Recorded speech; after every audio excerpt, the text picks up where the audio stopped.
నమస్తే, welcome to hit TV. నేను మీ మాధురి. ఈ రోజు మనతో పాటు ఉన్నారు కృష్ణకుమారి గారు. నమస్తే అమ్మా. నమస్తే అమ్మా, ఆ, సురేష్ బాబు గారు, ప్రొడ్యూసర్ సురేష్ బాబు గారికి ఆంధ్రప్రదేశ్ వాళ్ళు గవర్నమెంట్ నోటీసులు జారీ చేసింది. ఏ విషయంలో అంటే రామానాయుడు స్టూడియోకి 2010లో 34.3 ఎకరాల భూమిని గవర్నమెంట్ అలాట్ చేసింది. సో దాంట్లోని 2010లో ఆయన 2010లో అది అలాట్ చేసింది. 2023లో 15.17 ఎకరాలకు సంబంధించి లేఅవుట్గా మార్చడానికి ఆయన గవర్నమెంట్ నుంచి పర్మిషన్స్ తీసుకున్నారు, జీవీఎంసీ నుంచి. సో ఇప్పుడు గవర్నమెంట్ వాళ్ళకి షోకాజ్ నోటీసులు ఇచ్చింది. దీన్ని ఎలా చూడాలి అంటారు? ఇది ఒక ప్రయోజనం కోసం భూమిని కేటాయిస్తే ప్రభుత్వం ఆ పనికే వాడాలి. ఓకే, వేరేగా వాడటానికి వీల్లేదు. ఉమ్మడి ఆంధ్రప్రదేశ్ టైంలో ఇది ఇచ్చారు. ఎప్పుడు ఇచ్చినా సరే, ఎప్పుడు ఇచ్చినా స్టూడియో పర్పస్లో ఇచ్చారు. అవును. అదే ఆయన సొంత భూమి అనుకోండి, ఆయన ఏం చేస్తారు? అది ఇది కాదనుకుంటే ఒక 10 ఎకరాల్లో వాళ్ళ ఫ్యామిలీకి సంబంధించిన సమాధులు నిర్మించుకుంటానంటే కూడా ఎవ్వరు కాదనరు. అది వాళ్ళ సొంత ఇష్టం. అవును, సొంత భూమి అయినప్పుడు. అదే ప్రభుత్వం ఒక పర్పస్లో ఇచ్చింది అన్నప్పుడు ఏం చేస్తారు? ఆ పర్పస్కే వాడాలి. ఆ పర్పస్కి వాడకుండా మీరు నివాస ప్లాట్ల కింద ఇళ్ల స్థలాల లేఅవుట్గా మీరు మారుస్తాను అంటే మీరు అక్కడ వ్యాపారం చేసినట్టు. వ్యాపారం కూడా చేయొచ్చు.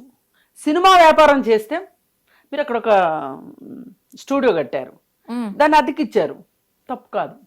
ఓకే. అదే మీరు ఒక సినిమా హాల్ కట్టారు, సినిమా హాల్ వచ్చి చూస్తారు జనాలు, దాని మీద వచ్చే ఆదాయాన్ని స్టూడియోకి మరలిస్తారు, సంతోషం. కానీ మీరు ఈ విధంగా మీకు ఇచ్చిన పర్పస్ని కాకుండా వేరే రకంగా మార్చటం మట్టుకు చాలా చాలా పొరపాటు. అందుకోసం ఏంటి అంటే ఇప్పుడు 2010 ఉమ్మడి ఆంధ్రప్రదేశ్లో ఇచ్చిన భూమికి 2023లో జగన్మోహన్ రెడ్డి గారు వాళ్ళకి లేఅవుట్ పర్మిషన్ ఇచ్చారు. అది కుదరదు అని చెప్పి ఈ ప్రభుత్వం చెప్పింది. ఇప్పుడు ఈ ప్రభుత్వం రేపు ఎవరికైనా అలాట్ చేస్తే భూమిని వాళ్ళు దానికి వాడకుండా ఇంకొక దానికి వాడాలని చూస్తే రాబోయే ప్రభుత్వాలు కూడా ఒప్పుకోకూడదు. ఇప్పుడు ఇక్కడ చూసుకుంటే చంద్రబాబు నాయుడు గారు ఒకప్పుడు ఉమ్మడి ఆంధ్రప్రదేశ్ ఉన్నప్పుడు హైదరాబాద్లో కొన్ని స్థలాల్ని, కొన్ని ప్రభుత్వ భూముల్ని కొన్ని కంపెనీలకి ఇచ్చారు బిజినెస్ డెవలప్మెంట్ కోసం. వాళ్ళు ఏమీ చేయకోకుండా అలాగే ఉంచేసేసరికి ఏం చేశారంటే వైఎస్ రాజశేఖర రెడ్డి గారు వచ్చిన తర్వాత ఆ కేటాయింపుల్ని రద్దు చేశారు. రద్దు చేస్తే చాలా మంది ఊరుకున్నారు. కొంతమంది సుప్రీంకోర్టు వరకు వెళ్ళి ఫైట్ చేశారు. ఐఎంజీ కంపెనీ వాళ్ళు సుప్రీంకోర్టులో కూడా వాళ్ళకి ఎదురు దెబ్బ తగిలింది. ఆ తగిలితేనే ఆ తాలూకు వచ్చిన భూమే ఇప్పుడు ఈ కంచెగచ్చిబౌలి భూములు. స్పోర్ట్స్ దీనికోసం అని చెప్పి ఇంటర్నేషనల్ స్పోర్ట్స్ ఏదో దానికి ఐఎంజీ అనే కంపెనీకి ఇచ్చారు. ఇస్తే అది అక్రమమైన కంపెనీ, ఇవ్వటానికి వీల్లేదు అని చెప్పి వైఎస్ రాజశేఖర రెడ్డి గారు కేసేశారు. అంటే కేటాయింపులు రద్దు చేశారు. వేసేసరికి అట్లెట్లా చేస్తారని హైకోర్టులో కేసేశారు. హైకోర్టులో ఓడిపోతే సుప్రీంకోర్టు దాకా వెళ్ళి ఫైట్ చేస్తే కూడా సుప్రీంకోర్టులో కూడా ప్రభుత్వం గవర్నమెంటే గెలిచింది. అలాగే ఇంకొన్ని సంస్థలకి కేటాయింపులు రద్దు చేశారని చెప్పాం కదా. కొన్ని వైఎస్ రాజశేఖర రెడ్డి గారు కేటాయింపులు చేసినవి అక్కడ పనులు జరగకపోతే కేసీఆర్ గారు వచ్చి వాటిని కేటాయింపులు రద్దు చేశారు. అందుకని ఏంటంటే జీవో ప్రకారం ఏముంది, ఆ జీవో ప్రకారం లేకపోతే సాక్షాత్తు ముఖ్యమంత్రి ఇచ్చినా సరే దాన్ని కాదనే హక్కు ఒక మామూలు పౌరుడికి కూడా ఉంటుంది. మామూలు పౌరుడు కూడా వెళ్ళి పబ్లిక్ ఇంట్రెస్ట్ లిటిగేషన్ పిల్లు వేయొచ్చు, వేసి కోర్టులో చెప్పొచ్చు. దానికోసం ఇస్తే వీళ్ళు చేస్తుంటే ఈ ప్రభుత్వం కళ్ళు మూసుకుపోయింది, గుడ్డి ప్రభుత్వం అని చెప్పి పిల్లు వేశారనుకోండి, మరి చూపించిన సాక్ష్యాధారాలు కరెక్ట్గా ఉన్నాయి అనుకోండి, అక్కడికి వచ్చి చూస్తారు భూమి స్వరూపం ఏంటి, అలాగే ఉందా, ఏమన్నా మొదలెట్టారా, ఇప్పుడు భూములు ఎందుకు కేటాయిస్తారంటే ఒక కంపెనీ వస్తే అక్కడ ఒక యాక్టివిటీ స్టార్ట్ అవుతుంది. యాక్టివిటీ స్టార్ట్ ఆ అయితే చుట్టూ ఉన్న ఇది వాతావరణం కూడా డెవలప్ అవుతుంది. ఆ చుట్టూ ఉన్న ప్రజలకు ఉపాధి దొరుకుతుంది. అక్కడ ఒక ఉత్పత్తి జరుగుతుంది. ఉత్పత్తిని సంపదగా మార్చుకుంటే మన జాతీయ ఆదాయం పెరుగుతుంది. ఇప్పుడు అక్కడ ఒక ఇండస్ట్రీ వచ్చింది అనుకోండి, దానికి కొంతమంది కార్మికులు వస్తారు, వాళ్ళకి జీతాలు వస్తాయి, అంటే ఉపాధి దొరుకుతుంది. వాళ్ళు ఆ వచ్చిన జీతాన్ని ఖర్చు పెడతారు, గవర్నమెంట్కి ట్యాక్స్లు వస్తాయి, ఓ పక్కన ఉత్పత్తి అయిన సరుకుని వాళ్ళు వాడతారు. ఈ ఉద్యోగం లేకపోతే వాళ్ళు అంత ఖర్చు పెట్టుకోలేరు కదా. అవును. ఇప్పుడు బియ్యం కొనాలి అంటే డబ్బులు ఉండాలి, ఉప్పు కొనాలంటే డబ్బులు ఉండాలి, పప్పు కొనాలంటే డబ్బులు ఉండాలి, బట్టలు కొనాలంటే డబ్బులు ఉండాలి. వీటన్నిటికీ ఖర్చు పెడితే మనం నెలకు ఒక 10,000 అయినా ఖర్చు పెడతాం. వీటన్నిటికి కలిపి 10,000 ఖర్చు పెడితే గవర్నమెంట్కి ఇవాళ ఉన్న లెక్క ప్రకారం జిఎస్టీ ప్రకారం లెక్కేసుకుంటే 2,000 ట్యాక్స్ల కిందకి వెళ్తాయి. 10,000 ఖర్చు పెడితే 2,000 ట్యాక్స్ వచ్చింది అంటే ఈ పంట పండించిన వాళ్ళకి ఉపాధి దొరికినట్టే, ఈ బట్టలు నేసిన వాళ్ళకి, కుట్టిన వాళ్ళకి ఉపాధి దొరికినట్టే. అంటే ఎంత ట్యాక్స్ వస్తుందో చూడండి. మనుషులు ఎంత అభివృద్ధి చెందుతారు. ఇప్పుడు ఒకళ్ళకి ఉద్యోగం ఉంది అంటే వాళ్ళ పిల్లల్ని చదివించుకుంటారు, ఆరోగ్యం బాగలేదంటే హాస్పిటల్కి తీసుకెళ్తారు, తిండి పెడతారు. ఈ డబ్బులన్నీ కూడా మళ్ళీ మళ్ళీ మళ్ళీ మళ్ళీ రీయూజ్ అవుతూ ఉంటాయి. జీతం వస్తే ఇంట్లోనే పెట్టుకోం కదా, రొటేషన్ అవుతాయి. ఈ రొటేషనే ఇది ఒక ఆర్థిక చక్రం తిరుగుతుంటది, నిరంతరం తిరుగుతుంటది. ఇప్పుడు మనం మాట్లాడుకుంటే కొంత డబ్బు జనరేట్ అవుతుంది. అవును, ఒక బిజినెస్ ఇది కదా, అంతే. మరి అలాంటప్పుడు అలాంటిది లేకోకుండా ఒక వ్యక్తికి లాభం కలిగేలాగా చేశారనుకోండి, ఏంటి లాభం?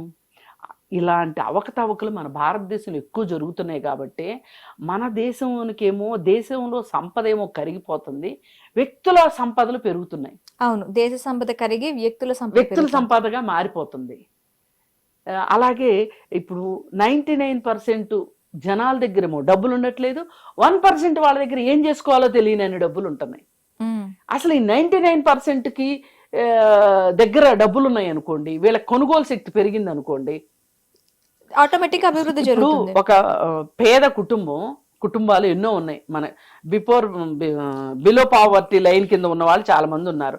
వాళ్ళు ప్రతిరోజు ఒక కోడిగుడ్డు తిన్నారనుకోండి, అంటే వాళ్ళ ఇంట్లో 4 ఉన్నారు, 4 కోడిగుడ్లు ప్రతిరోజు తిన్నారనుకోండి, ఇలాంటి కుటుంబాలు తింటే ఒక నెల మొత్తం మీద ఎన్ని కోడిగుడ్లు ఖర్చు అవుతాయి? ఆ ఎన్ని కోడిగుడ్లు రావాలి అంటే ఎన్ని కోళ్ళని మనం పెంచాలి? ఒక పౌల్ట్రీ ఫామే ఇండస్ట్రీయే ఎంత డెవలప్ అవుతుంది. ఇప్పుడు అవి ఊరికే గుడ్లు పెట్టవు కదా, కోళ్ళు దాణా తిని గుడ్లు పెడతాయి. అవును, ఆ గుడ్లు మన దగ్గరికి వస్తాయి, మనం డబ్బులు ఇస్తాం. అంటే ఇదంతా ఏంటి అంటే ఒక సర్కిల్. పైగా మన దేశ సంపదకి ఈ దేశంలో పుట్టిన ప్రతివాడు వారసుడే, అవును, ప్రతివాడు హక్కుదారుడే. కానీ బలవంతంగా మనం హక్కు లేకుండా చేస్తున్నాం, మన హక్కును మనమే కాలు రాసుకుంటున్నాం. మరి ఈ పరిస్థితిలో ఒక ఇండస్ట్రీ కోసం ఇచ్చిన ల్యాండ్ను, ఒక స్టూడియో కోసం ఇచ్చిన ల్యాండ్ని వ్యక్తిగతంగా హస్తగతం చేసుకుంటాను అంటే అది తప్పు, చేసుకోవటానికి వీల్లేదు. ఈ దేశంలో ఇలాంటి అతిక్రమణలు జరుగుతున్నాయి కాబట్టి మనం ఫలితాలు మనం చూసిన తర్వాత అయినా సరే జనాల్లో మార్పు రావాలి. అలాగే ఈ పెట్టుబడిదారుల్లో కూడా మార్పు రావాలి, ఈ ఇండస్ట్రియలిస్టుల్లో కూడా మార్పు రావాలి. అసలు నా ఒక ఫ్యామిలీకి ఎంత డబ్బులు కావాలి? నా తరం ఇప్పుడు వాళ్ళ అబ్బాయి సురేష్ బాబు కొడుకే లీడర్ సినిమా చేశాడు. లీడర్ సినిమాలో ఏం చెప్పాడు ఆయన? నా కొడుకు, వాడి కొడుకు తిన్నా తరగనంత ఆస్తులు సంపాదించుకుంటున్నారు ఈ రాజకీయ నాయకులు అని కదా ఆయన ఆక్రోశించాడు ఆ సినిమాలో. మరి అసలు మీ ఫ్యామిలీకి ఇన్ని ఆస్తులు ఎందుకు అంటే సినిమా వేరు జీవితం వేరు అని చెప్తారు ఇట్లాంటప్పుడు. అంతే కదా, సినిమా వేరు జీవితం వేరు అంటారు సింపుల్ గా. వాళ్ళకి బోలెడు ఆస్తులు ఉన్నాయి, ఇంట్లో మనుషులు ఉండరు కానీ ఇంట్లో బోలెడు గదులు ఉంటాయి. ఇప్పుడు ముఖేష్ అంబానీ 34 అంతస్తులు ఇల్లు కట్టుకున్నాడంటే 34 అంతస్తులు ఇంట్లో ఏం చేస్తారు చెప్పండి? నాకు చెప్పడానికి నీరసం వస్తుంది. 34 అంతస్తులు అంటే ఊహించుకోవడానికి భయం వేస్తుంది. అదే బొంబాయి నగరంలో ధారవి అని ఒక పేదలుండే కాలనీ ఒకటి ఉంటుంది. ఆ కాలనీ ఎంత కాలనీ తెలుసా అండి? మన ఏషియాలో ఉన్న అన్ని దేశాల్లోకి బిగ్గెస్ట్ స్లమ్, అతిపెద్ద స్లమ్ ధారవి. అవును. అంటే డిస్పారిటీ చూడండి, అసమానతలు చూడండి, ఆర్థిక అసమానతలు. ఒక పక్కన 34 అంతస్తుల్లో నలుగురే మనుషులు ఉంటారు సొంతదారులు, మిగతా వాళ్ళందరూ పని వాళ్ళే ఉంటారు. వాళ్ళకేమో అంతిల్లు, వీళ్ళకేమో వాళ్ళ దగ్గర పనిచేసే వాళ్ళ ఇళ్ళు కూడా చాలా గొప్పగా ఉంటాయి. వాళ్ళ కుక్కకు కూడా మంచి ఇల్లు ఉంటుంది ధారావితో పోలిస్తే. ఇది ఈ దేశం ఇలా అవ్వడానికి ఇలాంటి వాళ్ళే కారణం. ఇలాంటివి చేయడానికి రాజకీయ నాయకులు కారణం. ఇది ఎక్కడో ఓ చోట సరిదిద్దబడాలి. ఇతను ఒక్కడే మొదటిసారి ఇలాంటివి చేశాడా, ఇతనితోనే ఆఖరా అంటే నేను చెప్పను. అలా చెప్తే నేను మోసం చేసుకున్నట్లు అవుతుంది. చాలామంది చేస్తున్నారు కాబట్టి నేను చేస్తాను అనడం కూడా కరెక్ట్ కాదు. అందుకని ఈ విధానానికి ఎక్కడో బ్రేక్ పడాలి, ఎండ్ పాయింట్ పడాలి, బ్రేక్ కావాలి. ప్రతి గొంతు ప్రశ్నించే గొంతు కావాలి. ఇప్పుడు నేను మళ్ళీ రానా సినిమా, లీడర్ సినిమా దగ్గరికి వెళ్తే, లీడర్ సినిమాలో అందరూ ఇలానే చేస్తున్నారు, నువ్వు కూడా ఇలాగే చేస్తావా అని తల్లి అడుగుతుంది. మీ నాన్న అదే చేశాడు. గెస్ట్ స్లమ్, అతిపెద్ద స్లమ్ ధారవి. అవును. అంటే డిస్పారిటీ చూడండి, అసమానతలు చూడండి, ఆర్థిక అసమానతలు. ఒక పక్కన 34 అంతస్తుల్లో నలుగురే మనుషులు ఉంటారు సొంతదారులు, మిగతా వాళ్ళందరూ పని వాళ్ళే ఉంటారు. వాళ్ళకేమో అంతిల్లు, వీళ్ళకేమో వాళ్ళ దగ్గర పనిచేసే వాళ్ళ ఇళ్ళు కూడా చాలా గొప్పగా ఉంటాయి. వాళ్ళ కుక్కకు కూడా మంచి ఇల్లు ఉంటుంది ధారావితో పోలిస్తే. ఇది ఈ దేశం ఇలా అవ్వడానికి ఇలాంటి వాళ్ళే కారణం.